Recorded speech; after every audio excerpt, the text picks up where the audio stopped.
Welcome to Big Hoss's Tailgate.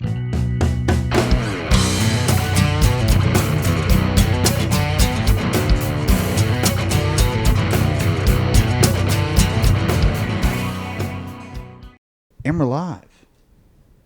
Yeah. So, what up, guys? I'm with Jacob.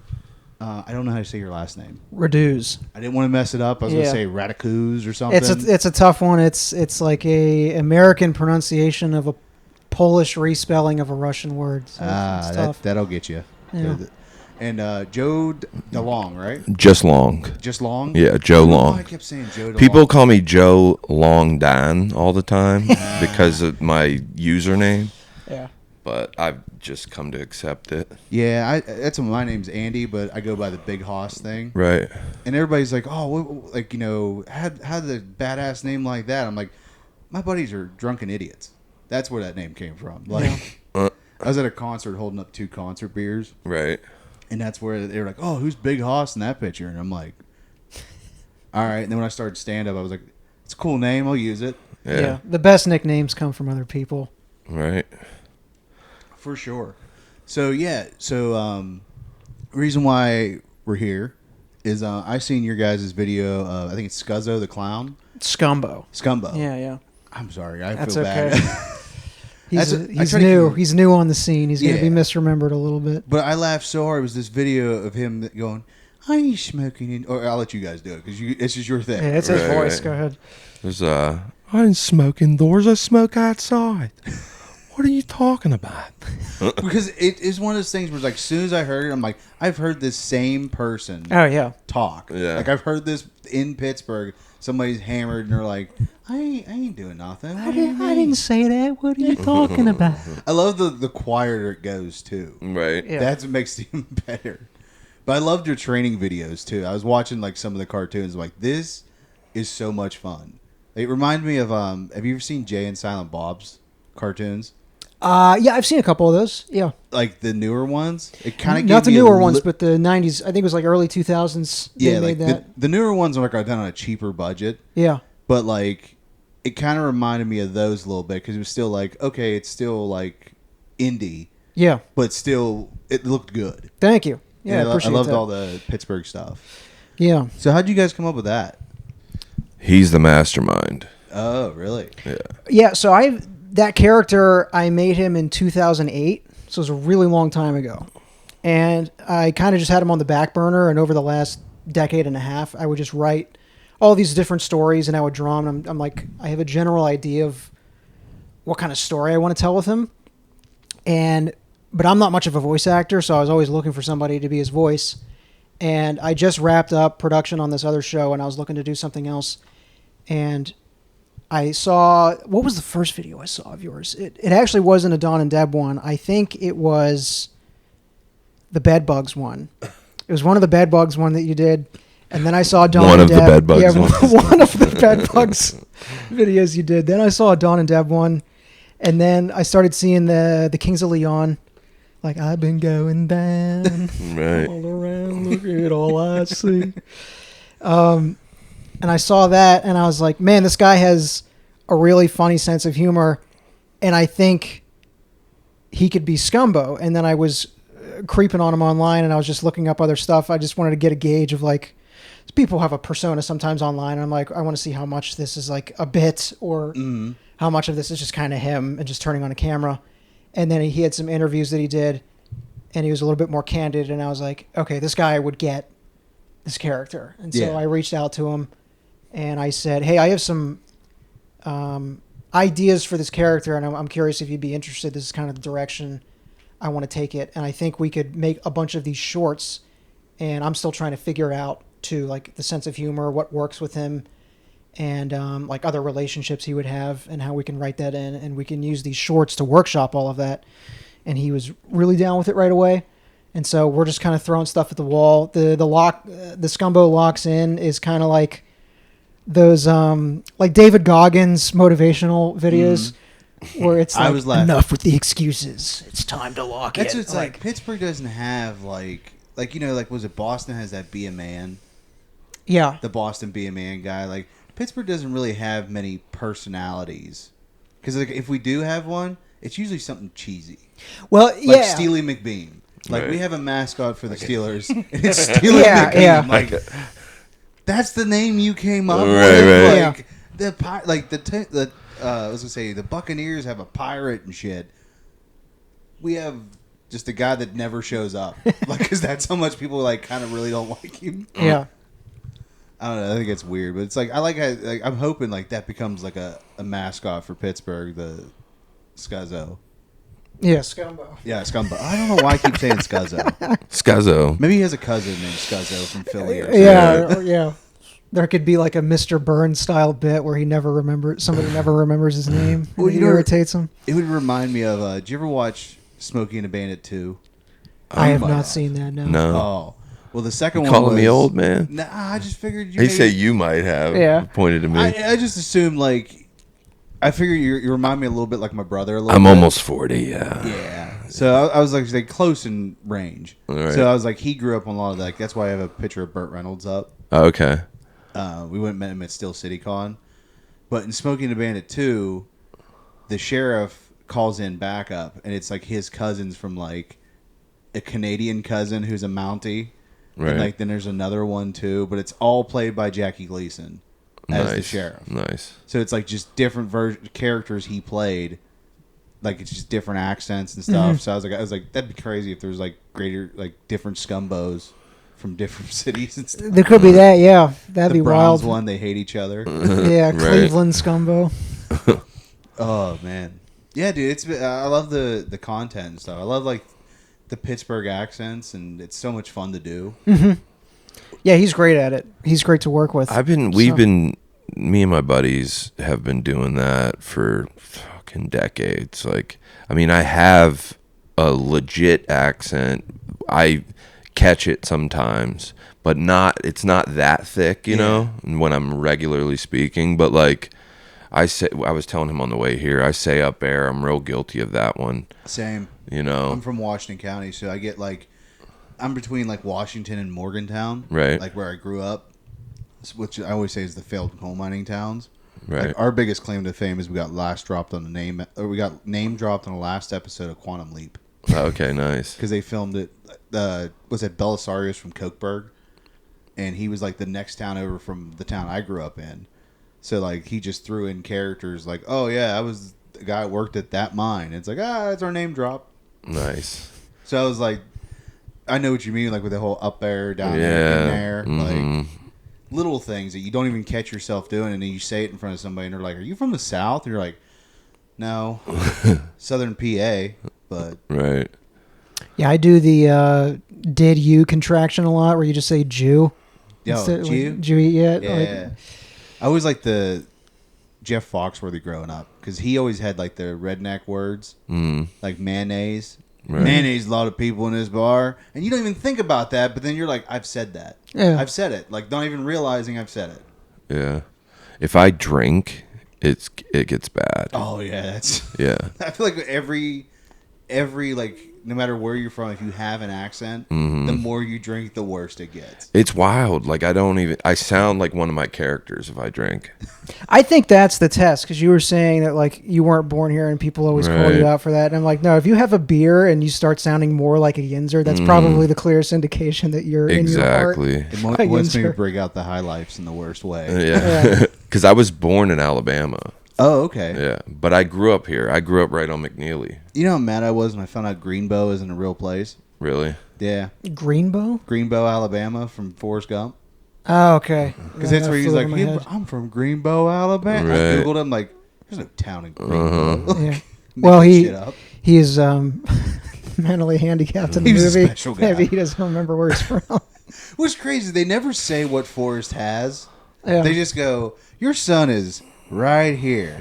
Here's where everybody else is. Here's where everybody shouldn't be. But your son's like right below everybody else. Yeah. I'm like, Right. damn, dude. Yeah. So what you guys been up to like this year other than working on the Scuzzo or Scumbo? Scumbo the clown. I'm going to get it right. I'm sorry. It's stuck in my head that way. We got to change it. That's all right. You wanna- Yeah. Oh, yeah. We're taking the next like 3 to 6 months and just writing a bunch of shorts. and we're trying to just include a bunch of like micro Yinzer celebrities. So Oh, nice. we're trying to build up his family. And so there's like a mom character, and it's like, okay, who on here could be his mom? And then what kind of humor could they develop between the characters? And then it's like, would it be fun if he had a brother? And you could sort of flesh out like ambitions. If you want to, like, part of the story I want to tell in eventually, like in a full show format, is like him growing up, taking responsibility, sort of like that quest of becoming a man and taking on the life that you want and you carve out for yourself. And it's like, well, what if you had a brother? And that could be like a parallel where maybe he took on the family business and Scumbo pursued creative ambitions, but he doesn't have a lot. And like the brother's jealous though, because he did something daring and courageous, but he lives a life that's secure. And Oh, damn. You wrote this shit out. so Yeah, it's just he's kind of like, like I told you he's the mastermind. he's like, I in have my a head. family tree Yeah. already crafted. And I was yeah. like, Well, then once you drop the initial thing in there, you just have to ask, like, what would make this interesting? And as long as it's remotely grounded and realistic, it kind of just starts writing itself. And the fun part of that creative process is just discovering, like, what's fun here. And I have a general direction of, like, how I want the character to develop. And then everything else either has to be, like, an obstacle or a support in that character's goal. that's I'm a huge movie buff, if you can't tell. Yeah. I have some of the greatest like 70s movies in there. Like some of them, at least to me, they are. But like I like watch like a lot of old like TV shows and stuff. Like I like watching Cheers Yeah. and stuff. Frasier's a rewatch. It's one of those things where I hated it as a kid that felt too smart for me. Yeah, I started watching that, just like clips online, and I'm like, Yeah. this show's pretty good. Like But then it's you never on realize, cable, like- but I could binge it. Yeah, then you realize the joke is that because they're so smart, they're dumb actually. Yeah. Like that's because they get themselves in so much stupid shit that if they would have just been straight up, Yeah. you wouldn't have this problem. Yeah. But I always like how they like the behind the scenes stuff where they said like one character was written a certain way, but then when they cast the person, they're like, oh, this actually can't go with that character, but like it actually works better for a whole. So like it's weird how they have to adapt and change plans like for series and stuff. Just because like either one character gets more popular than like they originally planned, so then it's like, oh, we have to shift focus a little bit and cater to that guy because people like him more. And Yeah, and sometimes it's down to like the actor who's playing the role, and there's just certain things that between how you want the character to work and the way the actor's performing, it's just not happening. Like an example I saw, I think it was on like an Instagram short thing, but Jerry Stiller, who played George Costanza's dad on Seinfeld, when they first had that character, it wasn't Jerry Stiller, it was some other guy. And then I don't know if he quit or he passed away because he was pretty old, but Jerry ended up taking the spot. And Jerry's the man. he was initially played as a downtrodden man whose wife was overbearing and she wore the pants. And if you know Jerry Stiller, he's like bombastic and explosive. And he was basically saying, like, this doesn't work, and I'm doing so little on screen that I'm probably just going to lose my job if I don't do something. And so he just started, in some of the scenes, like, lashing back at his wife, who was trying to domineer him. And then I think he said that was when Larry was like, keep going with that. Yeah. And that's like, anytime he's on the screen, he just steals the show, because he's so Right. funny, and, like, that energy's did you ever hilarious. hear Jason Alexander tell a story about the golf ball? The Yeah, whale yeah, story? yeah. They said they wrote that day of. Yeah. And he's like, I had to memorize this whole story, which to me, my memory sucks anyway. So like, I like try to take acting and stuff, and like, I have to memorize lines for a class. I'm not.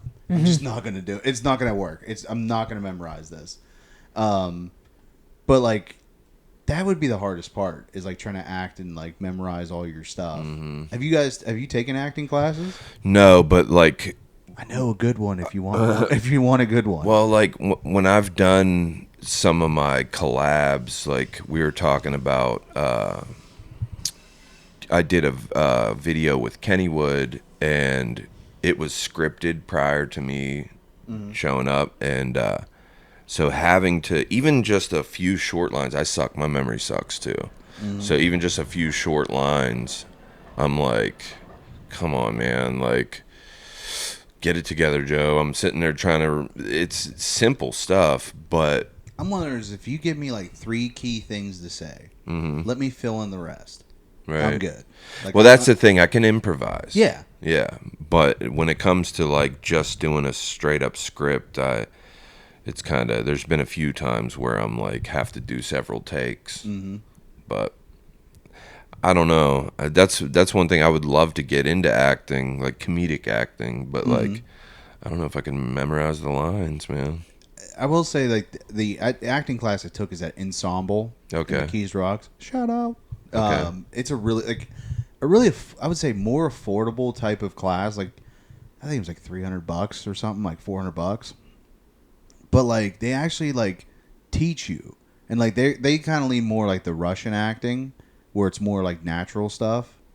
Versus like method, because they'll tell you like no one likes those guys. No one likes a method actor. They're kind of douchebags. They're like, where the Russian guys are more like John Barenthal, Okay. the guy who plays the Punisher, Yeah. because he's like, it's all like, no, what if this did happen to you? Not like, oh, I'm going to go back to a part of my mind where this did happen to me. Like, no, this is, what if it did? Right. How would you react? Right. Like, realistically, how would you react to this? And it's like, okay, that's easier to do. Yeah, instead of I have a memory that has similar emotions to the thing required to believably say that I'm experiencing this, instead just like I'm actually acting. Like Yeah. I haven't experienced this before. Yeah. Right. But I'm going to make it believable that I did. So what made you guys get into the whole content thing?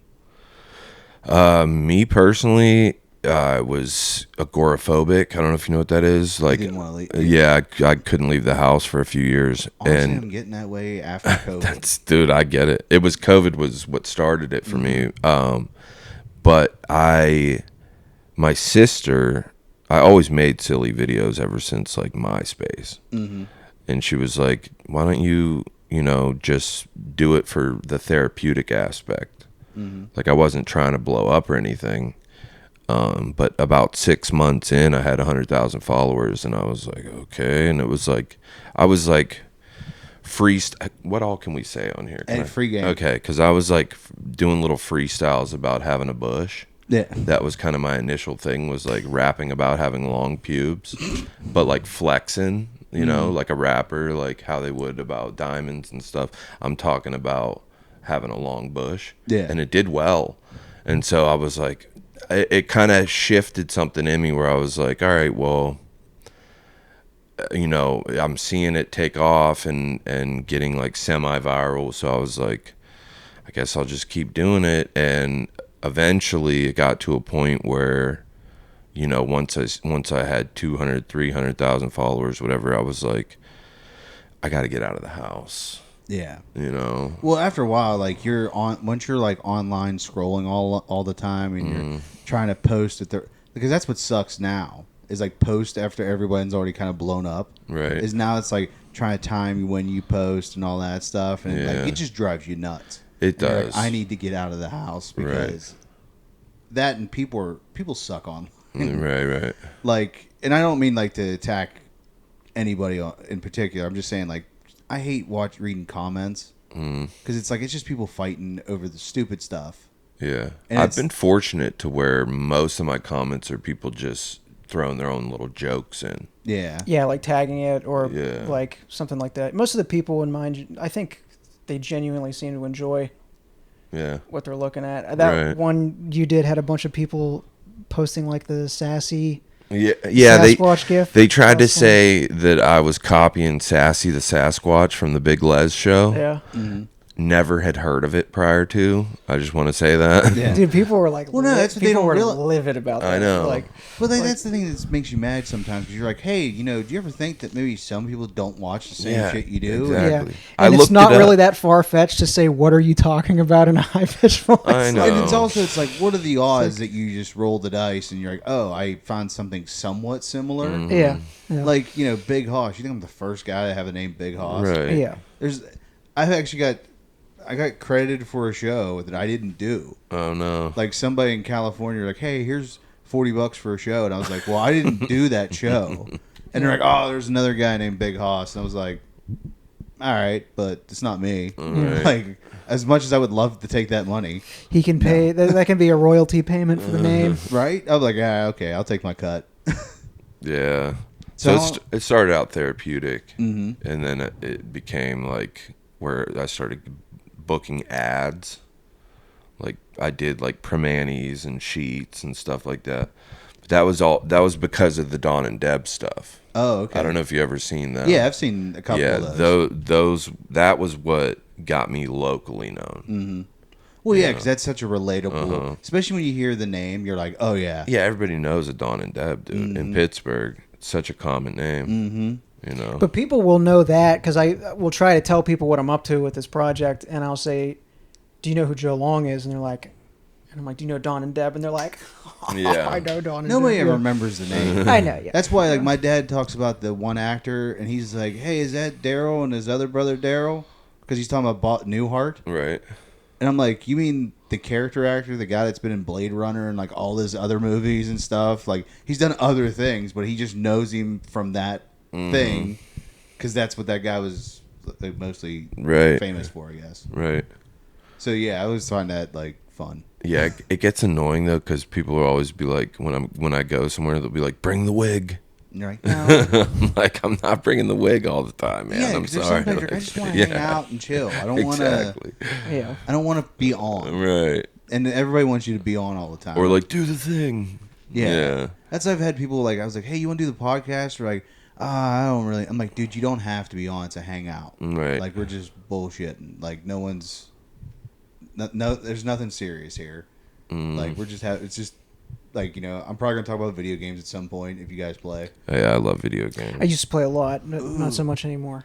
You gotta listen, Depends Jacob. on what you're playing. He's being okay. He's being coy. Yeah. All right, Jacob. He's like, I have a D&D Listen, basement. dude. Tell him your video game history, please. No, I used to have a dude, it's like embarrassing how many hours I used to play video games. Depends on what you're playing, though. Do you know Smash Brothers Melee? Oh, yeah. Yeah, I used to compete in The that. GameCube? Yeah. Oh, shit. I used to travel and compete in that. I have a Wikipedia page. Yeah. Nice. Smash Yeah. Brothers, yeah. He's got a move named after I do, him. yeah. What? Yeah. Which character? Okay, what was your go-to character? Luigi. Really? Yeah. Damn. Like, that character, the least character I expect to get fucked up by. Well, he figured it out though. Yeah. He broke the matrix. It's true. Well, he's destroyed me multiple times. Like, No, I not. doubted this man. I never played Super Smash, but he like figured out that each character has their own friction and gravity in Melee. And so he was telling me about it the one day. I was like, damn. I was like, you figured it out. And he like realized that you could slide all the way across the screen with Yeah, there's Luigi. there's this movement technique called wave dashing. And have you ever played Smash? Yeah. Like, you know how like you can air dodge and you can push a direction? Yeah. So like if you're on the ground and you just jump but you air dodge into the ground, the game has to say like, well, you're air dodging but you're moving into the ground, so how are you moving? And it figures, well, whatever their traction is, and however hard they push the button, that's where they're going to move. So whoever has the worst traction slides the furthest, and Luigi has the worst traction in the game. So his run is like kind of like a leisurely trot, and when he's sliding, he's just like He just zips like right across the stage. So he you're just able moves- to just yeah, he just moves really fast. But when he jumps, he kind of like moves like a heart monitor. So like he zips, but he's like, beep, yeah, beep. okay. He's like got a really airy, floaty jump, and he doesn't move far in the air when he jumps. He kind of just goes up and falls like a piece of cotton.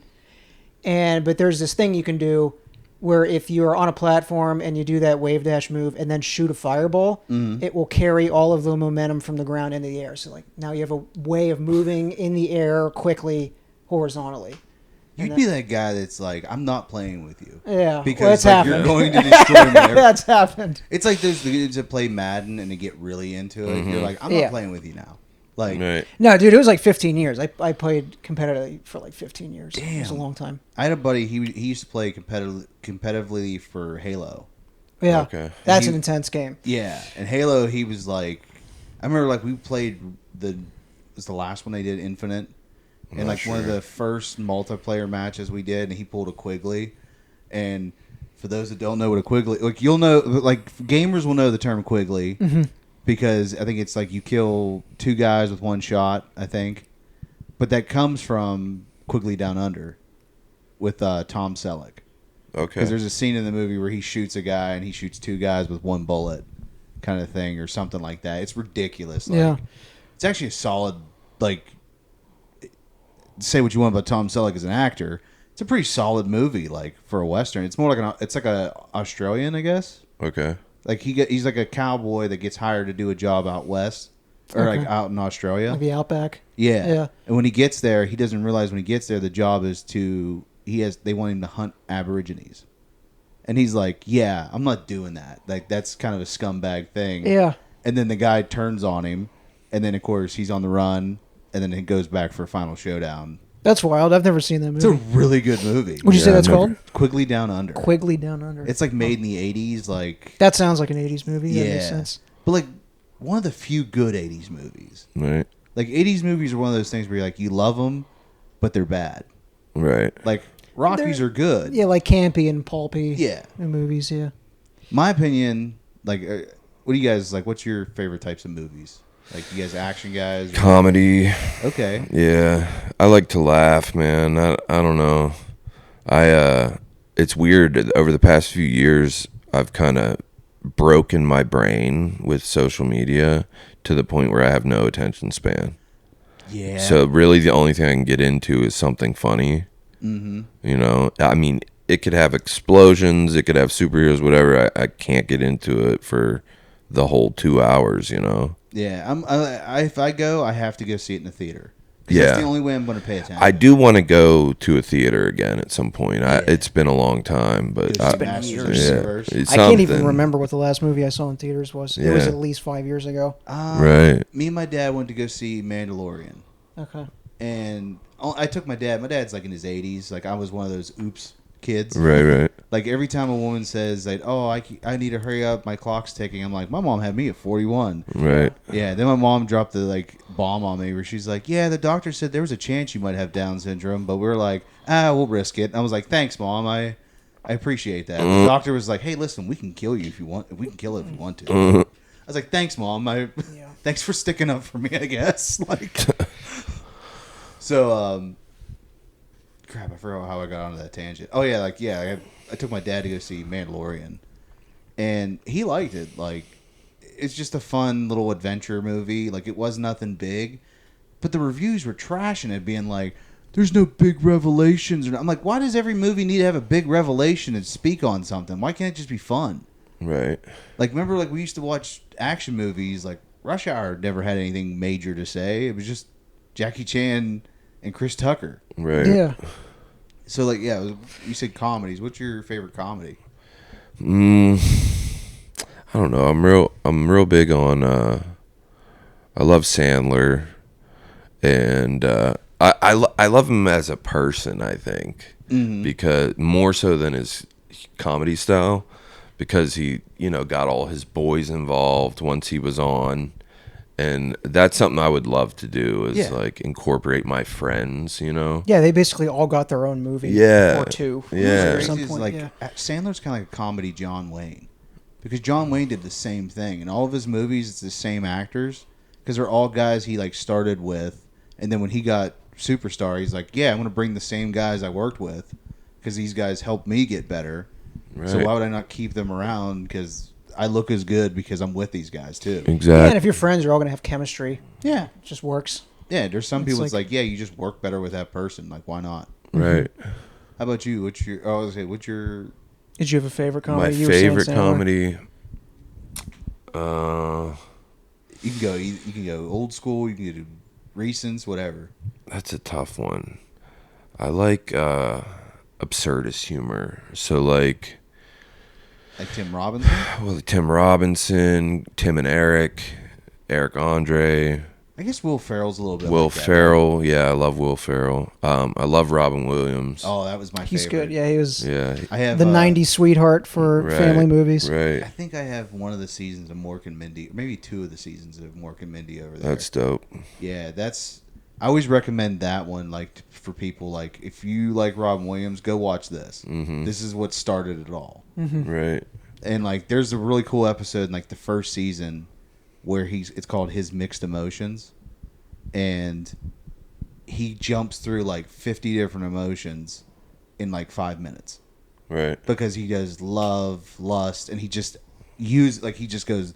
It might be just little like that, but he jumps through it all like a schizophrenic person. It's insane. Like that Charles Manson interview. Yeah, Have you ever seen it's literally like that. It's just him as an alien. And he's like arguing with himself, and they're just like everybody else who's just standing there, just like, we're just gonna stand back and see what he does. I resonate with that. His bloopers are insane. Like he's I in bet. trouble for his bloopers now. Right. Like he was just mooning people and just showing his wow. dick to people. And like, Yeah. yeah, it's not gonna fly today, bud. Well, he was on Blow pretty bad. Oh yeah. Yeah, that's the hype. That's the peak Blow, Robin Williams. I remember watching a video of him. I think he was on some talk show, and he's just like running out into the audience and like just doing a bunch of bits and shaking people's hands. And someone's like, I don't know how he had all that energy. And I'm like, I think he did a lot of Blow. Yeah. Well, his first Carson interview is insane because he's running through and like messing with the mic and stuff. Like, no one's gonna do that. No one like would think to do that. And he just was like, screw it. I think that's what I was talking about. Yeah, I saw that, and I'm like, you can kind of tell he's not sober. My favorite's the inside the actor studio. And he's doing a thing there, and there's this one woman laughing really loudly. And when he notices her, like she's like towards the front, he would just sit there and like do little things, and he could hear her laughing, and then he would just do things. Eventually, he just starts messing with her one-on-one, and she just can't hold it in. Like he just has her cracking up, and he's just like, "I love this. I can just get her." Yeah, Robin's the man. People have asked me on podcasts before, like, to name off some of my favorite comedians, and I've always forgotten him until this one because I guess just because he passed away so long ago now at this point. But yeah, You don't think of him so much as a stand-up comedian, right. even though his stand-up specials are. Well, that's what I'm more into is like comedic actors. Mm-hmm. I'm not like huge on stand-up. Every once in a while, something will catch me, but That was sort of the pipeline, though, during the 80s, 90s, and early 2000s, was if you had good stand-up, people were like, let's get you in a movie. Exactly. And write a character around what your comedic sensibilities are. True. Yeah, and it's almost like some people would just get good at stand-up just to get that. Right, Yeah. right. And then be like, oh, now I can just be an actor. It's like, It's okay. a good way to get your foot in the door with comedy, too, because, like, a lot of the same skills needed for stand-up comedy are very good for movies, but you can keep going down the movie hole, and you're going to develop a set of skills that wouldn't exactly be conducive to stand-up. But, like, if you could start one and then end up on the... I don't know too many people who did movies and then went to stand-up. I heard Tom Hanks did stand-up, like, because he got cast in that movie Punchline. Yeah. Right. And it was, like, about stand-up, even though it's nothing like stand-up. Yeah. Like, it's complete opposite of what it is. And they said Tom Hanks actually was funny. Yeah. Like, he actually wrote material and like went up and performed. It's like I can see he that. could have done stand up. I could see that. His son's funny. A lot of times, if you're just likable on stage, that's can almost get you by. Right. Yeah. And there's a lot of like guys I've seen where like the material wasn't strong, but they're so likable that the audience was just like, "We love you." And I was like, sometimes you can throw out a cheesy ass joke and crush with it, just because he looks fun.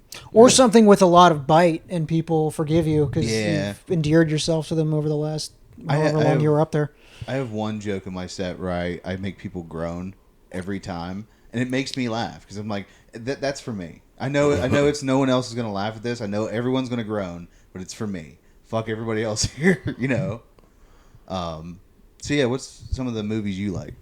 I do like comedies. When I was like younger, teens and 20s, I liked a lot of psychological, like horror or thriller stuff. And Donnie Darko? Yeah, stuff like that.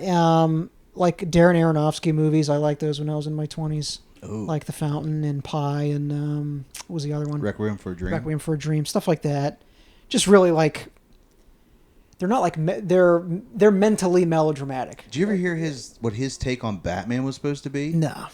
It was... Okay, I don't know if you guys are comic book guys at all, because as you can tell, I got huge Spider-Man, Iron Man, Hulk stuff. I had like Spawn ones when I was younger, and the Crow.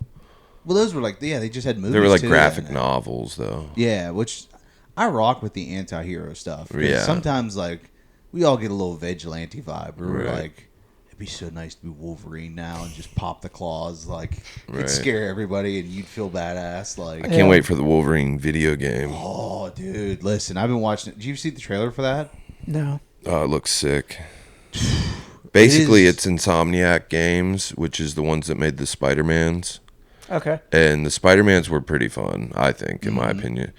But they were clean, you know? There's no blood or anything. There's like, well, I will say the second game went a little darker because Yeah. Craven. Oh, and yeah. Venom in. For And Venom, sure. Like, spoilers, the game's been out for 3 years. That's your fault if you didn't play it at this point.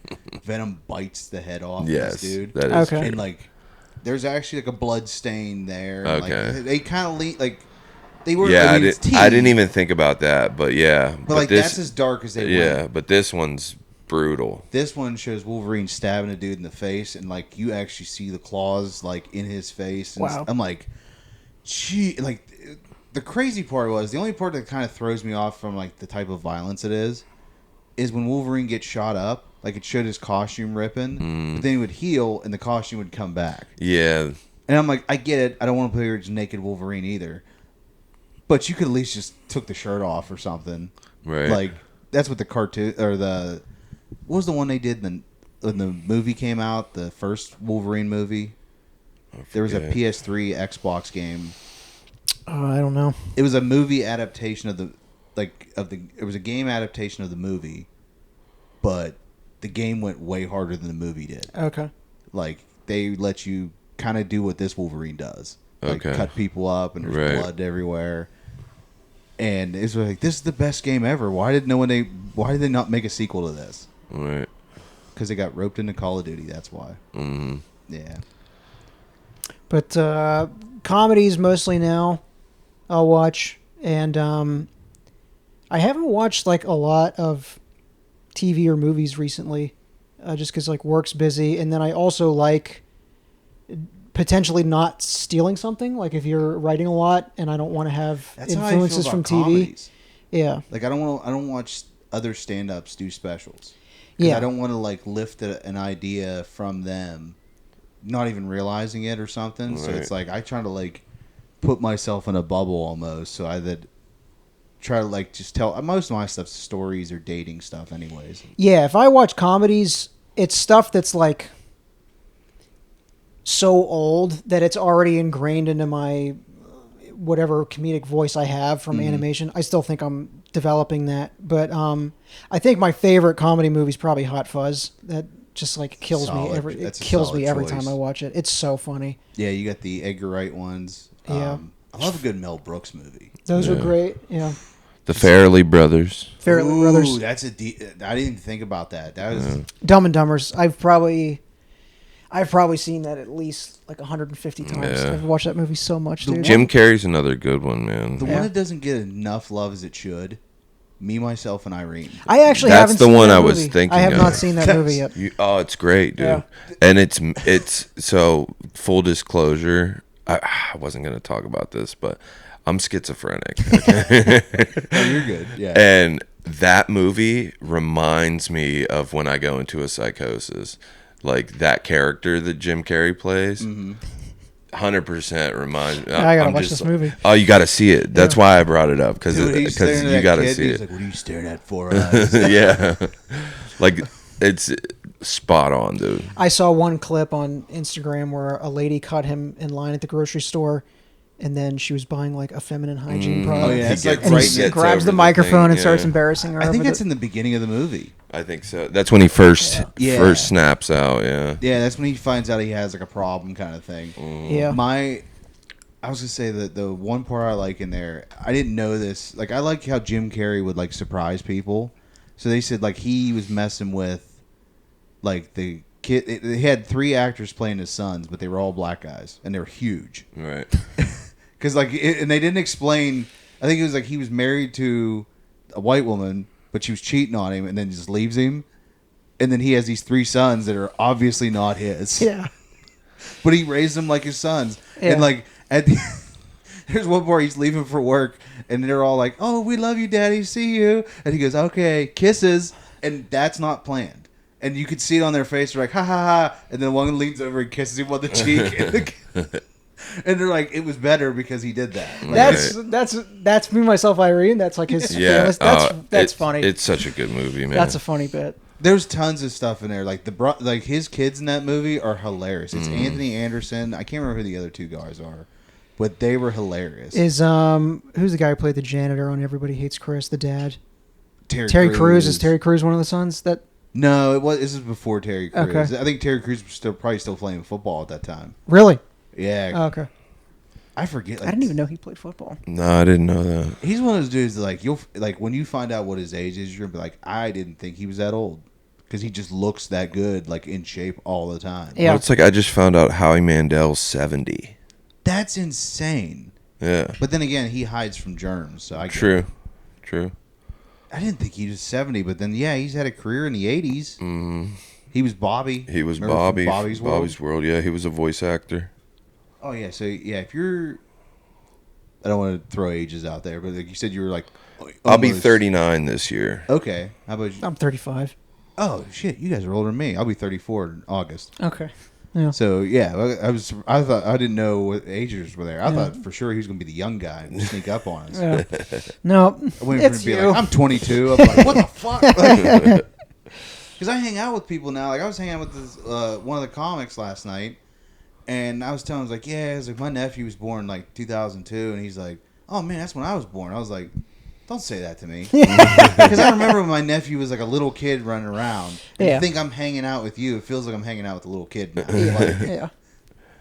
it's just Sitting there Not having, the best way to sitting there ingratiate having yourself. beers, talking about the show. Yeah. Yeah. Right.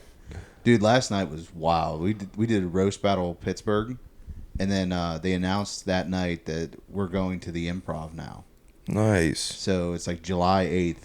We're gonna be on roast battle Pittsburgh is gonna be at the Improv. Hell Nice. yeah, dude. Congrats, man. It's fun. Like it's not like how. Okay, it's a little bit how like the roast of Kevin Hart goes, where it's just hard jokes. Right. But the goal is to also be funny, and like not be too mean. Right. Because it's like some things it's like. You can't go overboard. Yeah, but it's also like you don't know this person, and you can't really test these jokes out because like you can't just go, "Hey, I'm going to do this roast set," and then everybody's like, "Who's the guy? Who is this guy? What you're talking about? You're just saying mean shit about a guy we don't know." I think it would help if you knew the person. Right. Usually, yeah. And the best part is they pair you with people you don't know on purpose, because that way it's like, okay, let's see what you can come up with. And I got lucky because the person I had to roast was like a guy who's I've done shows with. Like we kind of like started around similar times, and yeah, we went into sudden death, and then my last joke was just something stupid. I think it was he vapes so much that they call him the Italian Dragon. And Okay. it was just something stupid. And Right. Everybody was like, boo. And I was like, I knew it was last. I was like, that's why it was the last joke there. Like, I didn't think I was going to get this far to use that. Like, so yeah, like, what do you guys do, like, when you're not making stuff? Like, what do you guys do for, like, you said you play game a little bit. Like, what do Yeah, you play? but I'm almost constantly making stuff. Like that's because even though I've overcome agoraphobia, I still am just a homebody now for the most part. So I make content most of the time. But yeah, video games, that's kind of my escape, man. I don't know. I like, what am I playing now? I'm very picky. That's the thing. Same. I'm very picky. And I'm spoiled by these new, like, next-gen graphics. And controls, everything Yeah. plays smoother. Yeah, you got a PlayStation, I see. I love the haptic feedback and the adaptive triggers. That's, like, my What favorite is shit. haptic feedback? So when you squeeze the trigger, it actually feels like you're pulling the trigger. Oh, okay. So like if you're Sweet. shooting like Call of Duty, So there's it like feels a, like you're a actually, counter spring. Yeah. Yeah, Okay. and if you're playing, like, say, using a machine gun, the controller goes... Yeah. Like, it's fun. I got like a Switch and I got a couple games for it, and then I ended up giving it to my not my nieces and nephews, but they're like cousins. They're like niece nephew age. But I was like, I think I'm just done with Yeah, games. I'm such a comic book fan that I bought a Switch just to play Marvel Ultimate Alliance 3. Yeah. And then was mad because it wasn't as good as the other ones. Mm-hmm. Because I was like, why did you put a 3 on this? Why don't you just call it Marvel Ultimate Alliance Reboot? Right. Or something. Because this is nothing. Because the old games went off the comics. Because there was no... Like, there was superhero movies, like 2008, 2006. But they weren't like the Marvel movies now. Yeah. Now, the games will try to mimic the movies more because that's what people know more. Yeah. Where the other one was like, no, like we know who we're making this for. This is for the comic book fans. So we're going to put like the storylines are from the comic books. The characters act how they do in the comics. Now every version of Iron Man you play in a game sounds like Robert Downey Jr. Right. And you're like, that's not how he sounded before, but now it does. Like, yeah. That's why I was pissed they made a Hellboy game. Mm-hmm. Web of Word sucks ass, dude. Is that That's the a one? bad- That's that's a more bad like thing. They tried to make it comic book looking.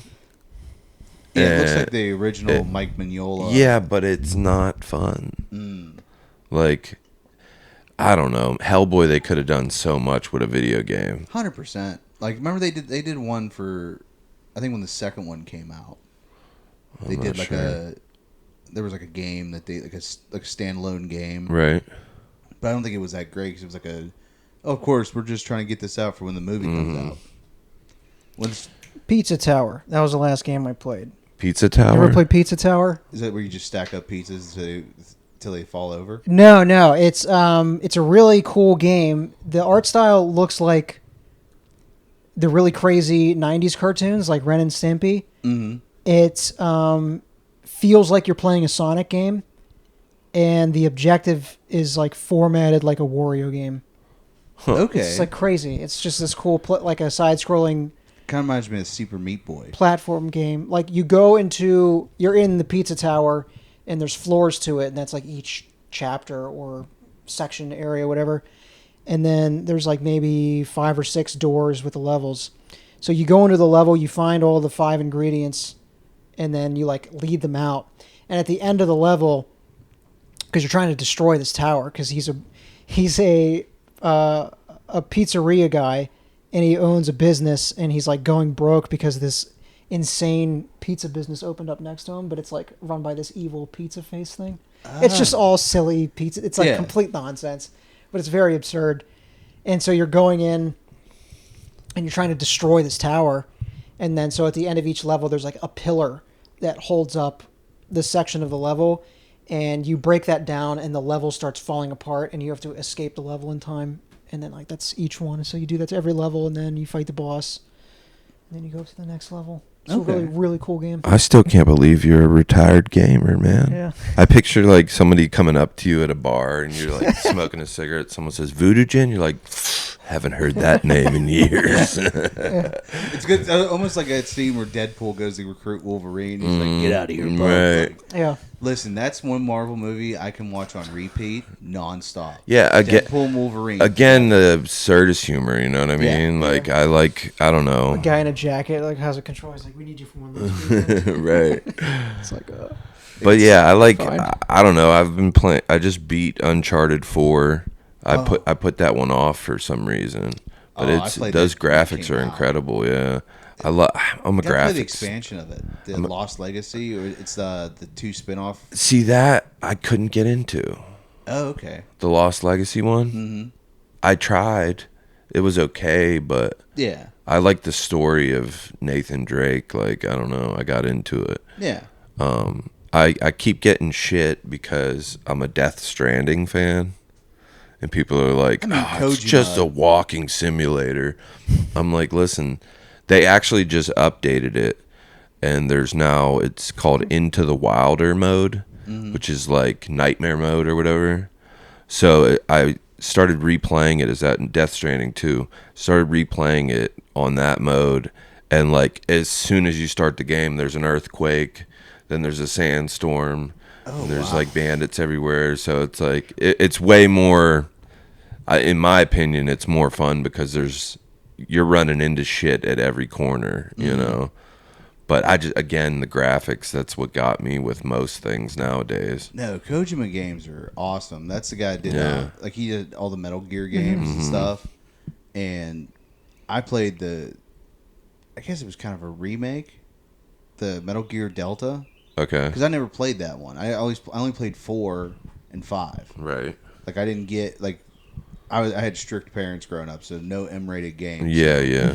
Even though Metal Gear Solid, very tame. Yeah. Compared to other M-rated games. Right. Like, they're more like James Bond games. Yeah, it's just for the killing. I think that's like. Even I mean, the swearing, graphics. They didn't swear until later games. The graphics back then too weren't Yeah. crazy enough where it's gonna imprint something. But on your it was mind. stupid stuff, like someone's smoking, or they have a poster of a girl with a bikini. on. Right.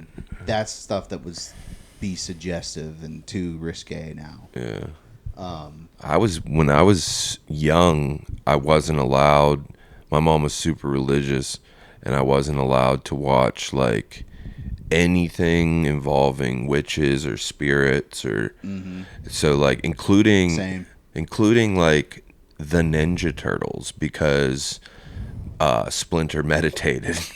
That's wild. And I was like, okay, but this I'm like, is my meanwhile, life. the But Bible literally says meditate on yeah, this. yeah. Well, I would sneak around and watch horror films and Chucky. What was the Crypt Keeper? All that. I remember So watching that as a kid. My dad used to watch that. Yeah. See, people forget that there was a time period where they would make shows for Showtime, Tales of the Crypt was on Showtime, Yeah. which was Showtime. You could do what you want. It's Yeah. cable. Well, they would put them on regular TV, but they would cut all the naughty stuff out. right. So it was I think they did the same thing with Outer Limits. And then my dad would watch these shows at night, on Saturday nights or whatever. And of course, I'm terrified because these are not meant for a child to see. These were cable series. Right. My dad's just it's not real. I'm like, yeah, but tell that to a 4-year-old, dude. Well, yeah, and sometimes your mind doesn't know the difference between. Especially what's they did real. everything practical effects then. So practical effects look way more real. Yeah. Even though it's just a dummy. They appear more real to your eye than CGI. The But thing. I'm saying I can have an imaginary argument with someone in my head, and for the next 10 minutes I'm angry, and that didn't happen. Mm-hmm. Yeah. So so here's one. You do animation, but Yeah. have you dabbled in any of the CGI stuff? Nothing. I've built sets in Blender to save time on backgrounds, so you don't have to draw all the backgrounds. You just throw your cameras like you would set up in live action, and then you don't have to texture the backgrounds, but it's just so all the shapes are there. I've done it with houses where you want to have consistent camera shots everywhere, and you just design the set in there. So I've done that, but nothing animating a character or anything. No. Yeah, I don't know how much work that is. It's a lot to of do work and stuff. I've just been a traditional 2D artist for my whole life, so it's just something I've done. A lot of 3D sculpting, so I like sculpting stuff, but and it helps with spatial mapping in my head. I can visualize. Well, how long does it take for you to pump one of those cartoons out? How long did it take for you to do that? What are you talking about? Day and a half. Really? Mm-hmm. Dang. Yeah, he's a beast. That's like editing these podcasts. I don't usually cut anything unless someone's like, "Hey, can you cut that out for me?" Yeah. Right. And it's I guess I have to skim through it, but usually I can get an episode edited 30 minutes. Mm-hmm. It's because you just line the audio up. Oh, we're good to go. Boom. Right. Yeah, I'm trying to get 2 of those done a week because I can. If I have 2 days, 2 to 3 days, because some of them are 30 seconds. The ones that tend to do the best out of the short selection we have seem to be those 8-second, 10-second clips because you just you can't help but watch it again. And the way I try to structure them is that when you're scrolling through something, you have about 2 seconds for the person scrolling to stop and immediately understand what they're about to watch. Especially if it's comedy, they need to have the setup in their head. So my thoughts were the text needs to be the setup to the joke. And anything that happens that's animated is just the punchline 2 or 3 times. And then if you want to switch it up and tag it, but everything that's happening is understood immediately when you read it. And when we collaborate on Instagram, you get the analytics on your end too, right? Yeah. I was going to say, because you can see how many seconds in they skip it. Yeah, like the last one, that Yinzer Bomb Squad, that was like, you need to think a little bit about like, why is this funny and why is this happening? And like, to me, I thought it was clever because the guy who we got on was the Pittsburgh Young old head. Shout out And you. yeah, he's a funny guy, and he always does these bits where it's just funny how. The reason it's funny Yinzers give direction like that is because they're talking to you as if you should already know where you're going, and that's the whole reason you're asking for directions. It's like, yeah, do you remember where that Ponderosa was down there? And it's like, no, because I wouldn't be asking for directions if I knew anything about where I'm at right now. Right. Try to give you landmarks and stuff. Yeah. And so I was like, what's a funny way we could recontextualize that bit? And it was like, oh, it'd be funny, like with wires. So instead of roads, he's doing it with like different colored wires, and they're diffusing a bomb.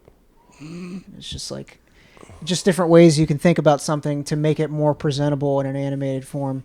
In case you have like license to just, if that were real, we'd have to like, well, we need a bomb uniform, or we need something that signals it, and then we have to make a prop bomb. And then it's like, no, you can just draw it all. That's honestly my favorite part about it, is that you can do anything with it. Yeah. With cartoons, you know? Oh yeah, you guys have there's no limits. budget. Yeah. There's no, like, I'm trying to shout out anybody who wants to book me for an ad.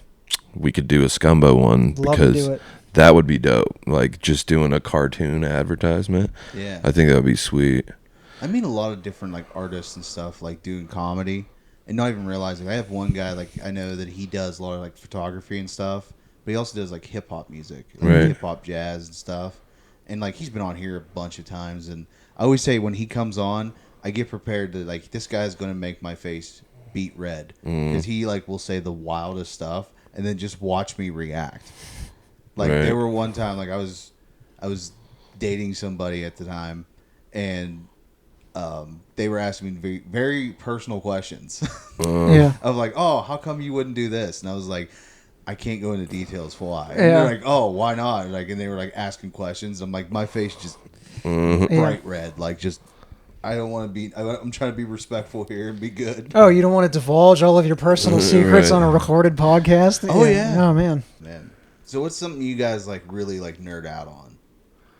Like, that's my favorite thing to find out what people nerd out on. Because like with women, it's always usually the same. Oh, I like books. And I'm like, okay. I don't read, but okay. Like, I don't know how to follow that one, so. Right. I won't even say music. I'll say sound. Like, I just really like sound. I'll do ambient noise. I'll put on like an ambient sound, and it'll be like 90. It'll like say 1993, but it plays like this music that's kind of like you didn't hear that in the 90s, but Yeah. you hear it and it kind of like makes you think of that. Yeah, not even just like stuff like that where you would, like a listening pleasure kind of thing, but like random things like dual tone multi frequencies, like the things that are on phones, like when you push a phone button. Oh, They're two different sine waves, and it's designed so that it can't be interpreted as a normal like harmonic frequency. Stuff like that, and like Foley. oh, you mean like when you hit like 7, and 7 has a unique sound. Yeah, it's like too. beep bop. Yeah, boop, I've noticed bop. that. Yeah, so every one of those numbers is two different sine waves. I always One's try like to- a lower end and one's a higher end, but you can't mimic it. I've done it on like a synthesizer, because on a synthesizer you can get down to like the exact hertz of a frequency, and then I've recreated it on that because I was like, what? How does it make that sound? Like, what is that? And but stuff like that, and like Foley, like making like sound effects for film and stuff like that. Like, I just like sound a lot. Man, I bet you love the Star Wars behind the scenes, right? I actually have never seen a Star Wars movie. What? Never. Dude, if you love sound, go watch the documentary of how they made Star Wars. Yeah. Like how they came up with the blaster sounds. It's just them hitting a steel cable. Because you hear how it says that, wow, it does that weird like vibe. Like Ice. Well, have you ever seen those videos of frozen lakes when the temperature starts to go up and it thaws and it will crack and that will jet out and it makes that sound? It sounds like a laser. Like I used to work down the Gateway Clipper, and I was the overnight guy. I was the dock hand overnight during the winter, and you would hear the river cracking. Yeah. And it was a trip, man. Middle of the night, it's already spooky. And you step outside and you just hear I was like, oh. Did you ever hear the ground do that? So like sometimes when it's really really cold, and it's like I think you could hear it like. But Oh, you you have to mean be out like in the country. middle of winter? You like, hear the ground yeah. just go. Like it sounded like a gunshot, and no, it's the ground freezing, and it's like just cracking. I think I know what you're talking about. Yeah. I forget what they call them. It's not like an earthquake. It's like a ground quake or something. Right. It's like nothing. Yeah. Like you don't. It's just feel the it. earth being alive and moving a little bit. Yeah, it's just the ice, and I think they said it was like the ice. The ground's frozen, and there's water molecules in Things the dirt, expanding and and you contracting can hear and it stuff. crack, Yeah. and it's all cracking at once, kind of thing. I was like, it's insane. Do you guys ever hear of worm grunting? Worms grunt. They don't, but it's a technique. This is another sound thing. I just thought it was really weird, but it was cool. I thought it was another like dating thing. I could see that too. Yeah, down in the pee end of the dating She pool. worm grunted me the whole Yeah, night. she was Like, worm grunting. No, but there's there's this stick that you'll drive into the ground, and then there's this flat like little wooden bar, and they'll grind it against that stick, and it makes it sounds like a frog croaking, like it's like. Oh. And the ground the frequency from it attracts worms, and it will just bring up all of these worms from the soil, like they just emerge. Yeah, they're probably like, what From the the fuck? probably, dude? yeah, Like- probably, yeah. Yeah, I've seen like ones where like, what was that one? When you said that, I don't know why it made me think of Godzilla. Oh He yeah, sticks yeah. the thing in the ground, he just shocks the ground, and like all Okay. the worms are like, what the fuck, dude? Like, Yeah, but yeah, I like sound. Sounds Yeah. cool. that's kind of cool. Yeah, that's I didn't. I'm learning new terms. I always thought when I heard the digital sounds of like you hitting the keys, like I thought that was like the technology way of saying 7, 2, 4, Yeah, or because it does sound like when you hear it, it goes 1, 2. yeah. I mean, they're consistent, and I've looked it up. There's like a chart, and it'll tell you the exact hertz. There's a lower tone. The abbreviation for that is dual tone multi frequency. So that means you know what they were saying in Close Encounters. I might know what number. If they were pushing numbers, I could tell you what number they were pushing. But That's what I was wondering when Yeah, you listen, yeah. when you're hearing it. Were they just basically doing T9 then, like. Boom, boom, boom, boom, boom. if it was on one of those old phones, you could guess what somebody was texting if it was T9. Yeah. Yeah. So when they did that, that was a fuck you or something. I don't know. Like, I'd have to where's hear it. pizza or something. I'd have to hear it. Do you ever, you guys like Spielberg guys? To an extent, Um, yeah. I can't say I've watched a lot of his movies. No, I Really? think Like- E.T. I've never seen a Raiders movie.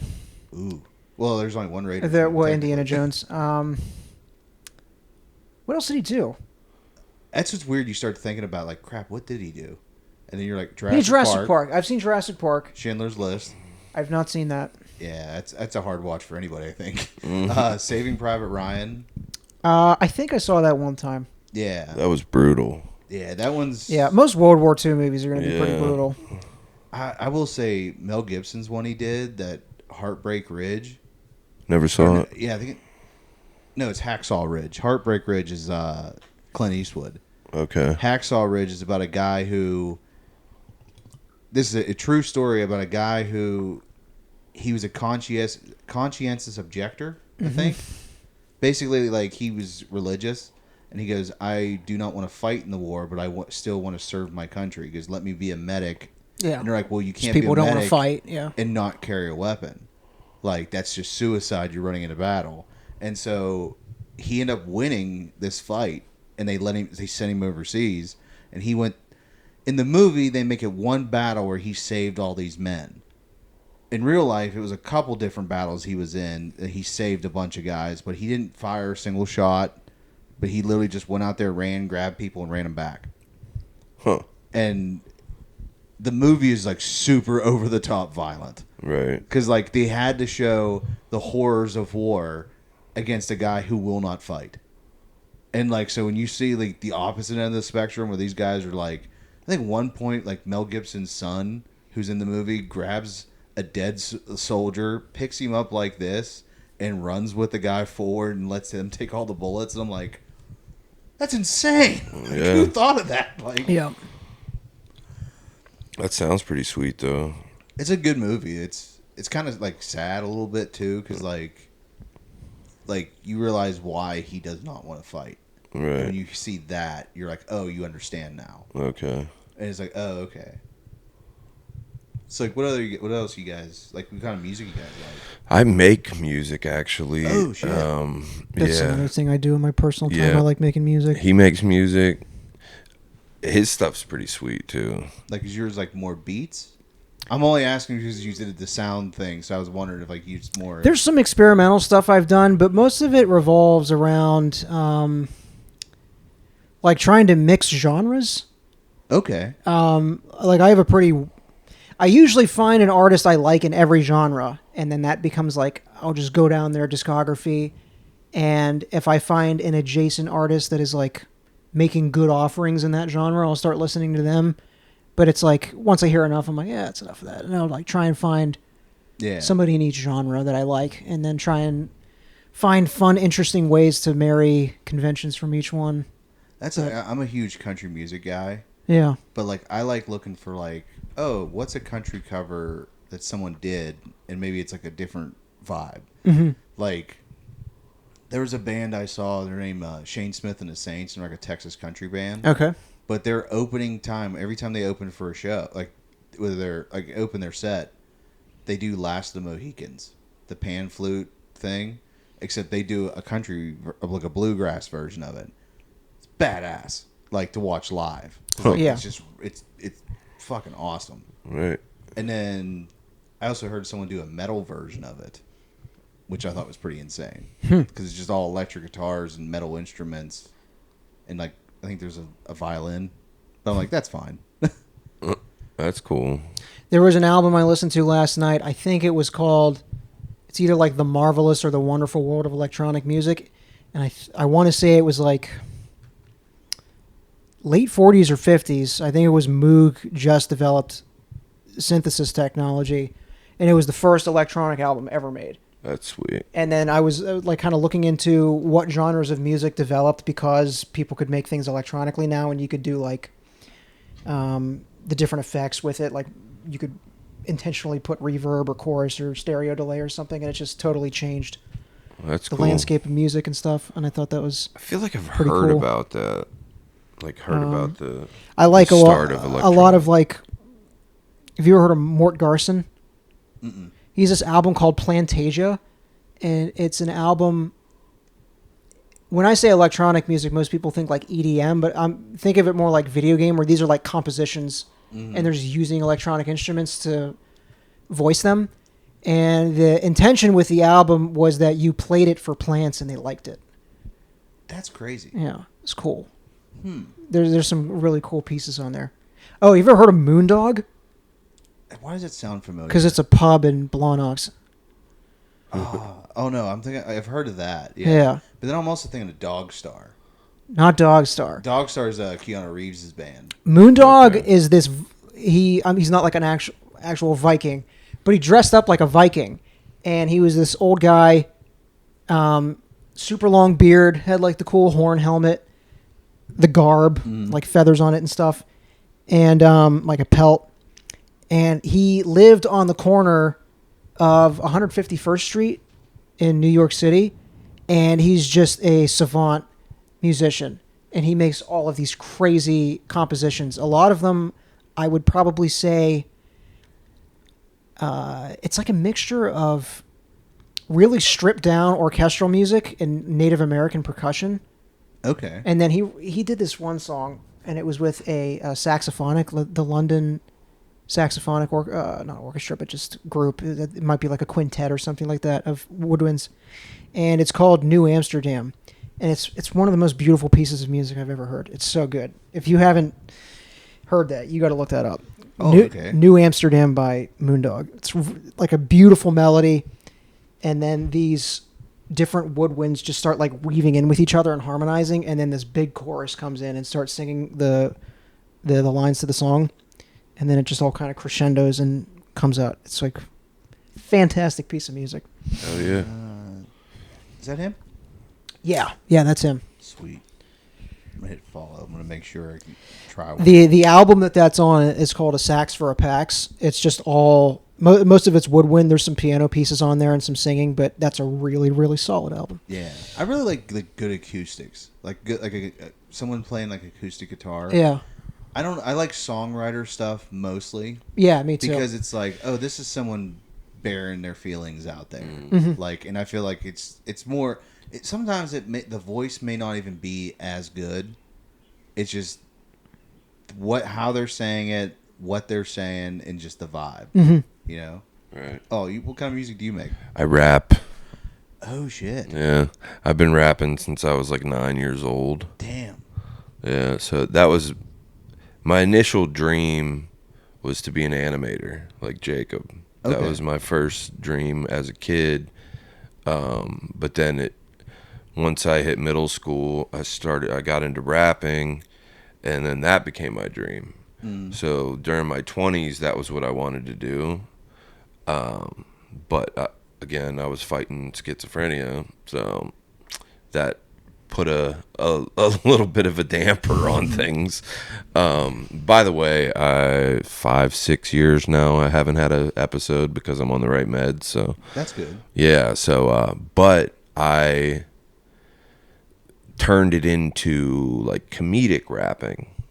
Okay. So I still make serious stuff, but mostly I just do those silly freestyles. But I've got a couple serious songs that are about to come out in like a week or so. Oh, nice. Yeah, shout out Billy Hoyle.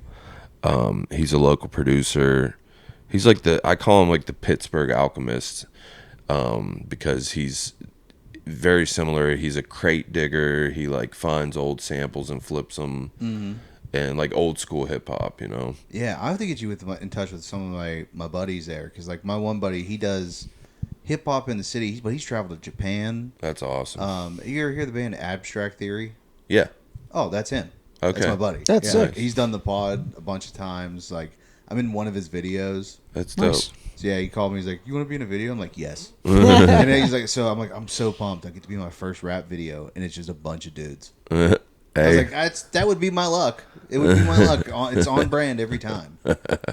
So yeah, so it was like I like his like I'm not a huge hip hop guy, but like my buddy got me in the '90s hip hop, and I was Right. like, I can rock with this. what's funny though is I don't listen to much rap anymore. I've Okay. kind of I still do it. God has made me do the things that, like, I'm good at the things that I'm not that into for some reason. Isn't that weird? Yeah.